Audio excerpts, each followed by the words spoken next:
ایک تو سوالات زیادہ ہوتے ہیں، وقت کم ہوتا ہے۔ ایک سوال ملتا جلتا آیا کہ محرم، اس کی بات میں کر چکا ہوں، سفر میں شادی کرنا جائز ہے؟ سفر بھی ہم ساتھ ملا لیا۔ آپ کو پتہ ہے کہ دیہاتوں میں جو مہینہ گزر گیا ذوالحجہ، قربانی والا مہینہ، اس میں کہتے ہیں کہ یہ کاپی ٹوکی کا مہینہ ہے، اس میں شادی نہ کریں۔ اب محرم اور سفر کے بارے میں کہتے ہیں ان میں شہادتیں ہیں، اس لیے شادی نہ کریں۔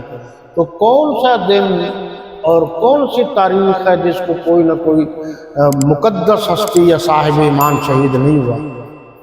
اگر اس طرح دیکھیں گے تو ایک دن بھی نہیں بچتا جب شادی کی۔ تو شادی اسلام کا ایک حکم ہے، اسلام کے حکم کی تعمیل کے لیے باقی جو لوگوں نے یہ باتیں بنائی ہوئی ہیں سب کے سب تخیلات ہیں، توہمات ہیں، یہ رسمیں ہیں، یہ ریتیں ہیں۔ شادی پر کسی تاریخ کسی دن کی کوئی پابندی نہیں۔ اگر ہوتی تو سب سے بڑی تاریخ 12 ربیع الاول کی، کیونکہ آپ صلی اللہ علیہ وسلم اللہ کے قاعدے اور ضابطے کے مطابق ہمیشہ ہمیشہ کے لیے یہ دنیا چھوڑ کر اس دنیا میں تشریف لے گئے جس کو دنیا عقبہ کہا جاتا ہے۔